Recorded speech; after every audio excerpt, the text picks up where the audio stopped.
The Philippines, a land of stunning beauty and deep contrasts, is not just about white sand beaches and festive dances. Behind the smiles and tropical paradise lies a harsher reality. Here, the incredible resilience of the people who tackle unimaginable challenges every day meets bizarre truths that will challenge everything you think you know about this nation. Join us as we uncover 15 strange facts about the Philippines. Number 15. Drug war violence. The war on drugs in the Philippines has been one of the most controversial and tragic chapters in the country's recent history. Initiated by former President Rodrigo Duterte in 2016, I will kill you if you do drugs in my city and destroy the youth. I will kill you. This campaign was marked by a ruthless crackdown on drug-related activities, leading to thousands of deaths, many of which were extrajudicial killings. An extrajudicial killing refers to the killing of a person by governmental authorities or individuals without the sanction of any judicial proceeding or legal process. Feel free to call us, the police, or do it yourself if you have the gun. You have my support. Essentially, it's when someone is executed without a fair trial, often under the guise of law enforcement. Official figures put the death toll at over 6,200, but human rights groups estimate that the actual number could be as high as 12,000, with many victims being innocent civilians, including children. Despite the change in leadership, the violence hasn't ceased. Under President Ferdinand Marcos Jr., who promised a new approach, drug-related killings have continued, with reports documenting nearly 440 deaths in the first 15 months of his administration. Davao City, the stronghold of the Duterte family, remains a hotspot for these killings, reflecting the persistent brutality of this campaign. The international community has responded with alarm. The International Criminal Court, or ICC, has been attempting to investigate the killings, accusing the Philippine government of crimes against humanity. However, the Marcos administration has been resistant, refusing to cooperate with the ICC's investigation. This ongoing violence has left deep scars on the nation. Families of the victims continue to seek justice, but many are left in limbo as the government shows little willingness to change course or address the widespread abuses committed during this bloody campaign. Number 14. Eating garbage for food. Severe malnutrition and poor sanitation plague a segment of the Filipino population, forcing many to scavenge through garbage dumps for food. It's a heartbreaking reality in the Philippines, where thousands of poor individuals search through trash just to find something to eat. Trash, you get some big pieces that have a lot of protein, but then there's also some pieces like... But what they find isn't just stale bread or potato peels. Often, they come across discarded meat from fast food chains like McDonald's. These leftovers, mostly chicken, are collected and turned into a dish called Pagpag. Pagpag is made from scraps of meat and bones found in trash bins throughout the city. Fast food that's been discarded, collected from the garbage, then recooked and resold on the street. These scraps are then either stewed or fried once again and topped with sauce before being served. The process of making pagpag starts early in the morning when collectors visit restaurants and fast food outlets. Here in Manila, the next step is someone's going to collect that trash, they're going to recook it, and that is called pagpag. They search for leftovers from the previous day, stored in large plastic bags. After gathering the food, they sort it out, separating the meat from the bones. Once sorted, the meat is thoroughly washed and boiled again. It is then prepared in two different ways. Some of it is breaded and fried, while the rest is marinated with onions, vegetables, and spices, then cooked again and served with a sauce. Kumukulo na yung aking sarsa doon. Ilalagay ko siya. This process is both resourceful and tragic, as it highlights the lengths people go to in order to survive. One might wonder why perfectly good food is discarded in the first place. Fast food chains and restaurants often throw away intact, unused bags of food to minimize operating and waste treatment costs. Instead of safely disposing of these leftovers, they end up in the trash, even though they could feed many hungry mouths. In the urban setting, fend for themselves, try to find ways to feed their families with what's available. This practice is not just wasteful, it's a stark reminder of the imbalance in the world. While millions of people worldwide struggle with hunger, around 1 billion tons of food are wasted every year. The Philippine government and these food chains have a responsibility to ensure that leftover food reaches those in need, rather than being tossed away. Number 13, living among the dead. In the Philippines, A severe housing crisis has pushed many into desperate circumstances, leading some to find shelter in the most unexpected places.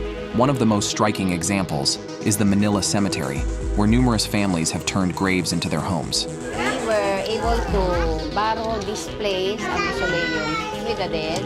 As the population has surged, owning a house has become an impossible dream for many. With property prices soaring and affordable housing scarce, some people have had no choice but to seek refuge among the tombs. The North Manila Cemetery has earned the eerie nickname where the dead and the living coexist. Unlike in our country, death is not a taboo subject here, which probably has to do with the extreme faith of the Filipinos. It has become home to around 10,000 people who have made makeshift homes on top of graves or inside empty tombs. Life here includes the usual daily routines like eating, sleeping, watching TV, and even singing karaoke.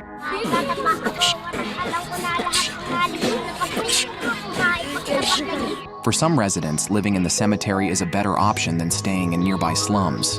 Surviving in the cemetery isn't just about finding a place to stay, it's also about making a living. Some residents carve headstones to earn an income, while others maintain the graves, making around $400 each year. There are also those who dig graves and assist with burials. With around 80 funerals happening daily, there's always work available, helping these individuals get by.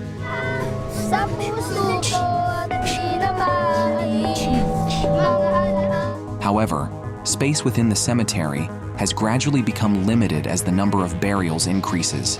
The residents also face significant challenges, such as a lack of running water and proper sewage systems. Yet, one small relief is that they don't have to worry about paying rent for their unusual homes. This situation is a clear sign of the social inequalities and the government's failure to provide adequate housing solutions. Number 12. Prisons are hell on earth. Life inside Philippine prisons is often described as a living nightmare, with conditions so harsh that they resemble hell on earth. Philippines is one of the most suffocating prisons in the world. Imagine being crammed into a space designed for 100, but you're not alone. There are 300 others just like you. That's the brutal reality for many in the Philippines, where the prison system is notorious for its severe overcrowding. The country ranks third in the world for prison congestion, with some facilities operating at over 367% of their intended capacity. For most inmates, basic human needs are barely met. They survive on just $1.25 a day for food, a sum that hardly covers a single meal, let alone sustain someone in a harsh prison environment. All I can think about is getting out of here, escaping. Healthcare is an even bigger joke. Prisoners receive only 27 cents daily for their medical needs. With such meager resources, it's no wonder that death rates in prisons are 2.5 times higher than the national average. Women in these prisons face additional horrors. There are few, if any, facilities tailored to their specific needs. Pregnant women are often forced to give birth while shackled, unable to care for their newborns properly, and in some tragic cases, their babies do not survive. Those who manage to keep their infants with them in prison do so under extreme conditions, where the lack of adequate medical care and basic hygiene is the norm. Drug-related offenses are the leading cause of imprisonment, with nearly 70% of the incarcerated population held for such crimes. This focus has led to a vicious cycle. Minor offenders fill up the prisons, overwhelming the justice system and creating inhumane conditions for all. There have been attempts to address this overcrowding. The government has launched initiatives to build new super maximum security facilities, but these efforts have been criticized as inadequate and even inhumane. Such facilities often isolate inmates far from their families, restricting visits and cutting them off from the outside world, conditions that can be just as torturous as the overcrowded cells they are meant to replace. In this environment, hope is a rare commodity. Many inmates, especially those held without conviction, spend years languishing in these hellish conditions, waiting for a justice system that moves at a snail's pace. It's not just the physical conditions that break them down, it's the crushing weight of uncertainty and neglect. For those who manage to survive, the scars, both physical and emotional, last a lifetime. Number 11. Human trafficking. Human trafficking in the Philippines is a massive and heartbreaking issue, with shocking numbers that reveal just how widespread the problem is. Investigation about a destination for American tourists, the Philippines. But what are some tourists looking for? In the first 2 months of 2023 alone, over 2,000 victims were rescued, almost matching the total number of rescues for the entire previous year. 7 years, we've rescued over 2,500 kids and young adults.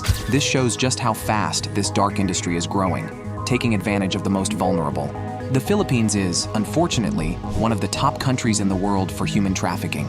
Despite being ranked as Tier 1 in the U.S. State Department's Trafficking in Persons report for the 9th consecutive year, meaning the country is doing its best to combat trafficking, the scale of the problem remains overwhelming. The numbers speak volumes. Every year, an estimated 400,000 to 800,000 people are trafficked globally, and a significant number of these victims are from the Philippines. We're following the teams who are trying desperately to track down the perpetrators and rescue children. Alarmingly, it's estimated that between 60,000 and 100,000 Filipino children are trafficked each year, often ending up in the horrific world of sexual exploitation. The COVID-19 pandemic only made things worse, leading to a 265% increase in online sexual exploitation cases involving Filipino children. The demand to adopt infants over older children has led some couples in the country to turn to an underground market of dealers. Traffickers often prey on the hopes and dreams of people, luring them with false promises of jobs abroad.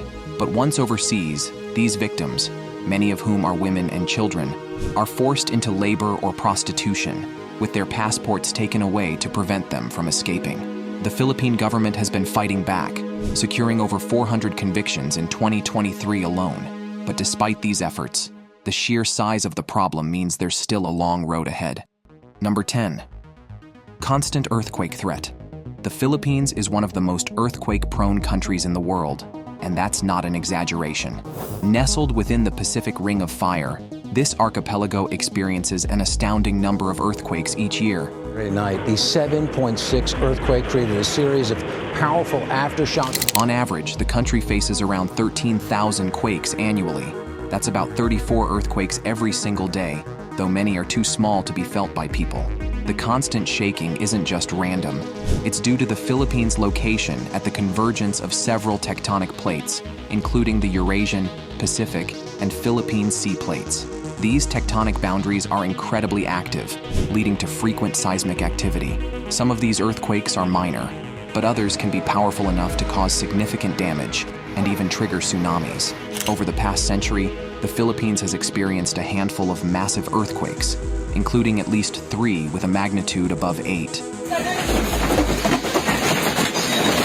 These larger quakes tend to occur approximately every 40 to 45 years, making them relatively rare, but incredibly devastating when they strike. The deadliest earthquake in the history of the Philippines struck in 1976, known as the Moro Gulf earthquake. This massive quake, registering at a magnitude of 7.9, unleashed not only tremors, but also a devastating tsunami. In some areas, the waves reached up to 9 meters high, crashing into coastal communities with overwhelming force.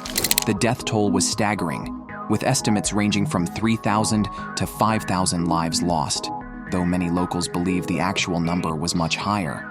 Ultimately, the disaster left 8,000 people either dead or missing, 10,000 injured, and a heartbreaking 90,000 individuals without homes. Moreover, in 2023, a magnitude 7.6 earthquake hit near Davao. But it's not just the big ones that keep Filipinos on edge. U.S. Geological Survey is reporting a magnitude 7.6 earthquake off the Philippines. Smaller quakes, often measuring between 2 and 4 in magnitude, are a daily occurrence. While these don't typically cause damage, they serve as a constant reminder of the volatile nature of the ground beneath their feet. Today, a powerful earthquake struck off the southern Philippine coast, prompting a tsunami warning. In areas like Manila, the capital, the frequency of these tremors means that residents often experience several quakes a month. Living in a country with so many earthquakes requires a culture of preparedness, from regular earthquake drills in schools and workplaces to stringent building codes designed to withstand tremors. The Philippines has adapted to this seismic reality. Still, the unpredictability of earthquakes keeps everyone on their toes, as you never know when the next big one will strike. Number 9. Hundreds of volcanoes. The Philippines is home to around 300 volcanoes, with 22 of them currently active. Most of these active volcanoes are found on the island of Luzon, the largest and most populated island in the country. There is about 24 active volcanoes listed in the Philippines as of 2017. The 6 most active among them, Pinatubo, Mayon, Hibok-Hibok, Taal, Canlaon, and Bulusan, have a long history of eruptions, some occurring over 30 times, collectively causing thousands of fatalities. Taal volcano, for instance, has shown its destructive power multiple times in recent years. The Taal volcano in the Philippines has thrown molten rock into the sky. In January 2020, Taal erupted, displacing over 350,000 people and causing 39 deaths due to illness and thick ashfall. The most recent eruptions occurred in July 2021, further emphasizing the persistent threat these volcanoes pose. Mount Pinatubo's eruption in 1991 is another stark reminder of the dangers these volcanoes present. The Taal volcano in the Philippines has thrown molten rock into the sky. It was one of the most significant eruptions in the 20th century, affecting global weather patterns and causing widespread devastation. Meanwhile, Mount Mayon continues to draw attention with its near-perfect cone shape and frequent eruptions, the latest being in 2023. Living in a country with so many active volcanoes requires a deep respect for nature's power.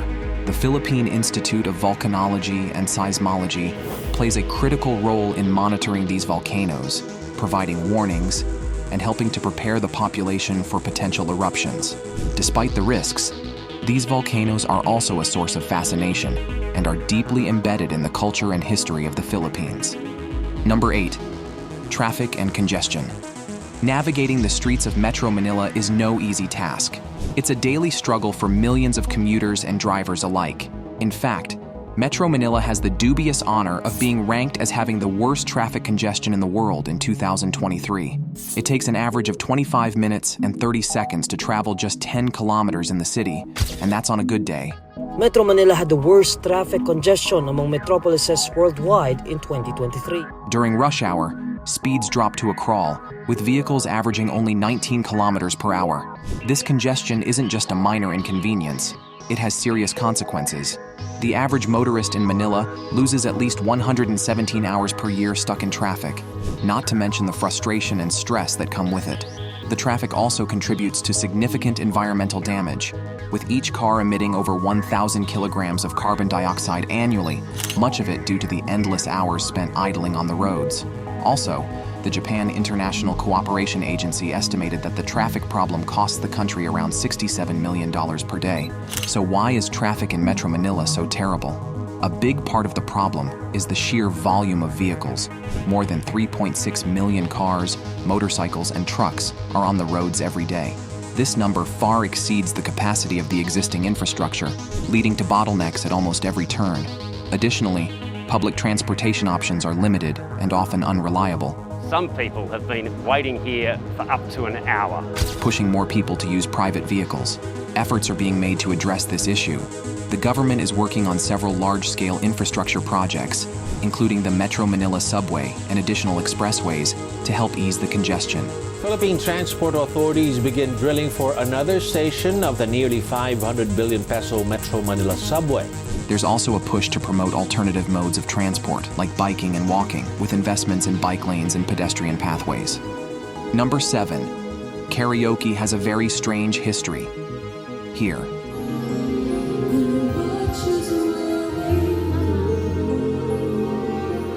Karaoke in the Philippines isn't just a pastime. It's a deeply ingrained part of the culture, with almost every home having a karaoke machine or a digital mic that can turn the TV into one. Whether at home, in a restaurant, or at a bar, karaoke is a favorite way for Filipinos to unwind and bond with friends and family. But there's a darker side to this seemingly joyful activity. Strangely enough, the karaoke culture in the Philippines has a history marred by violence. Between 2002 and 2012, at least 12 people were reportedly killed after singing Frank Sinatra's famous song My Way during karaoke sessions. I've lived a life that's full. This phenomenon became so notorious that it earned the nickname the My Way Killings. The reasons for these attacks vary, but they often stemmed from disputes over the performance, with the song sometimes triggering intense arguments or even fatal confrontations. One particularly chilling incident occurred in 2007 when a security guard shot a 29-year-old man simply because he was singing off-key and refused to stop when asked. This incident further fueled the fear around singing My Way in public, leading many Filipinos to avoid performing the song altogether. Some karaoke bars even went so far as to remove the song from their playlists to prevent any potential violence.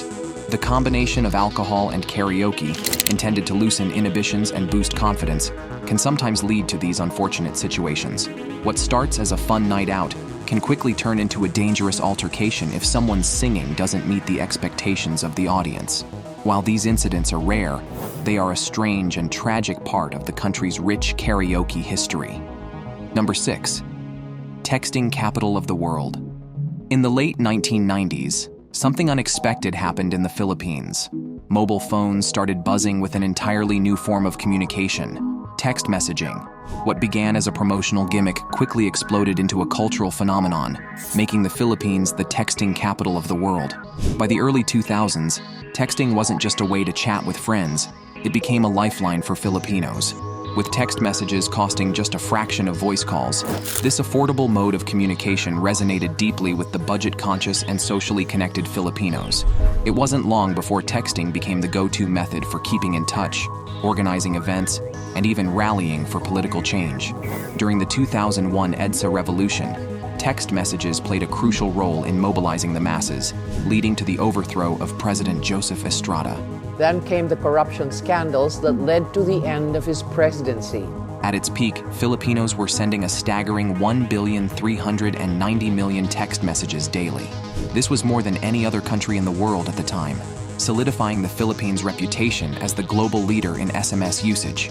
The love for texting was so ingrained in the culture that it became a social norm, with people of all ages and backgrounds participating in this digital dialogue. Even as smartphones and instant messaging apps have become more prevalent, texting has maintained a strong presence in Filipino life. In 2023, there were still over 168 million mobile subscriptions in the country, with a significant portion of communication happening through SMS. For many, especially in rural areas with limited internet access, texting remains a reliable and accessible means of staying connected. Before we move on, here's today's subscribers pick. The image you're seeing might seem like a snapshot from a nightclub, but the reality behind it is much darker and heartbreaking. In some parts of the Philippines, extreme poverty drives people to desperate measures just to survive. The women you see here are not merely performing for entertainment. They are forced into this life, dancing nearly naked for male customers, often as a last resort to feed themselves and their families. In the shadows of this glittering scene lies a grim truth. Many of these women live in dire conditions, some even scavenging through garbage to find something to eat. They are caught in a cycle of exploitation, where the glitter of the stage masks the harsh reality that they eat garbage and look for male customers. But this isn't just a story of despair. It's a call to action, a reminder of the resilience of the human spirit and the need for greater awareness and compassion. What can be done to change the fate of those trapped in such circumstances? Share your thoughts in the comment section below. Number 5. Jeepneys. The heartbeat of Filipino streets. Jeepneys are more than just a way to get around in the Philippines. They're a cultural icon, a symbol of Filipino ingenuity, and a vital part of daily life. Born out of necessity after World War II, these colorful vehicles were originally made from surplus U.S. military jeeps left behind after the war. Filipinos, known for their resourcefulness, transformed these jeeps into the public transport we see today, adding metal roofs, benches, and other modifications to accommodate more passengers. Over time, jeepneys became the most popular mode of transportation in the Philippines, especially in urban areas like Metro Manila. Every day, millions of Filipinos hop on these vibrant vehicles to get to work, school, or anywhere in between. Jeepneys are not just practical, they're a canvas for personal expression. Each jeepney is unique, often decorated with religious icons, pop culture references, or even the driver's personal heroes. But the jeepney's reign as king of the road is facing challenges. With rising fuel costs, environmental concerns, and government modernization programs, The future of the traditional jeepney is uncertain. The push to replace older jeepneys with modern, eco-friendly versions has sparked debates across the country.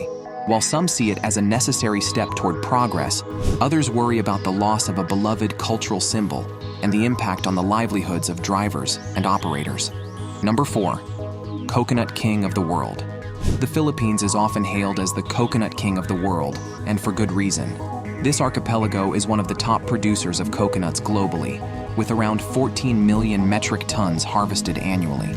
Although it was recently overtaken by Indonesia, the Philippines remains a major player in the coconut industry, producing not only the fruit itself, but also a wide range of coconut-derived products, including coconut oil, which is one of the country's most valuable exports. The Philippine Coconut Authority, or PCA, has identified over 60 products that are derived from coconuts, showcasing the versatility and importance of this crop to the nation's economy and its people. From coconut oil to desiccated coconut and even coconut water, the industry supports millions of Filipinos, particularly in rural areas where coconut farming is a primary source of livelihood. However, the industry faces challenges, such as aging coconut trees and competition from other countries. To address these issues, the PCA has launched a massive replanting program with a goal to plant 100 million new coconut trees by 2028. This effort aims to rejuvenate the industry and boost productivity, ensuring that the Philippines can maintain its status as a leading coconut producer. Number 3. It is the only Asian nation that is predominantly Christian. The Philippines is a country like no other in Asia, and one big reason for that is its strong Christian identity. While most of its neighbors practice Buddhism, Islam, or Hinduism, the Philippines stands out as the only predominantly Christian nation in the region. This unique aspect of the country's culture traces back to the Spanish colonization, which began in the mid-16th century. Spanish missionaries spread Catholicism far and wide, and it didn't take long for Christianity to become deeply embedded in the Filipino way of life. Today, around 84% of Filipinos identify as Christian, with nearly 79% being Roman Catholic. This makes the Philippines not only the largest Christian majority nation in Asia, but also one of the largest Catholic countries in the world, following Brazil and Mexico. You can see the influence of Christianity everywhere, from the vibrant religious festivals like Sinulog, where entire communities come together to celebrate, to the family values that are so important to Filipinos. But Christianity in the Philippines is more than just a religion, it's a way of life. Churches aren't just places for Sunday worship. They're the heart of community life, where people gather for weddings, baptisms, and other important milestones. The Catholic Church also plays a big role in the country's politics, often weighing in on issues like social justice and reproductive rights. What's fascinating is how Filipinos have made Christianity their own, blending it with local traditions and practices. For example, during Christmas, the Simbang Gabi, or night mass, is a cherished tradition that's uniquely Filipino, showing just how much Christianity has become a part of the nation's identity. Number 2. Largest supplier of nurses to other countries. If you've ever been treated by a nurse in the United States, the United Kingdom, or even the Middle East, chances are that nurse might have been from the Philippines. This isn't just a coincidence, it's the result of a long history and a strong tradition of nursing in the country. It all started over a century ago, during the American colonial period. The U.S. introduced an American-style education system in the Philippines, including rigorous nursing programs. Over the years, this training became highly respected, producing nurses who were not only skilled but also fluent in English, making them perfect candidates for work abroad. Today, about 25% of all foreign nurses in the U.S. are from the Philippines. But it's not just the U.S. Filipino nurses are in high demand worldwide, from Europe to the Middle East. Every year, nearly 20,000 Filipino nurses leave their home country to work overseas, seeking better pay, career opportunities, and improved working conditions. However, this success story has a flip side. While Filipino nurses are helping to fill healthcare gaps around the world, their home country is facing a nursing shortage. Hospitals in the Philippines are often understaffed, and the nurses who remain are overworked. This has been especially challenging during crises like the COVID-19 pandemic. Despite these challenges, the global demand for Filipino nurses continues to grow, thanks to their reputation for being hardworking, compassionate, and highly skilled. Their contributions are not just valued abroad, they're also a crucial part of the Philippines' economy, as the money they send back home supports millions of families. Number 1. Home to the Hobbit House. The Hobbit House in Manila wasn't just any ordinary bar. It was a unique, iconic spot that blended fantasy with reality. Opened in 1973 by Jim Turner, a former Peace Corps volunteer, the Hobbit House was designed to look like a dwelling straight out of J.R.R. Tolkien's Middle-earth. But what truly set this bar apart was its staff, all of whom were people with dwarfism. This made the Hobbit House one of the most famous and distinct bars in the world, offering employment to a marginalized group in a way that empowered them and gave them dignity. Located in the bustling Ermita district, the Hobbit House wasn't just about its Tolkien-inspired decor. It was a vibrant venue that hosted live music, featuring a range of local artists, making it a cultural hotspot for both locals and tourists. The bar had a reputation for being a bit pricey, but it offered an extensive selection of international beers and cocktails, making it a great spot for a memorable night out in Manila. Over the years, the Hobbit House became more than just a business. It turned into a social enterprise. However, as time went on, market challenges and the decline in its founder's health led to the bar's eventual closure. For many of the staff, the closure was more than just losing a job. It was losing a community and a place that had given them purpose. Thanks for watching. See you in the next video.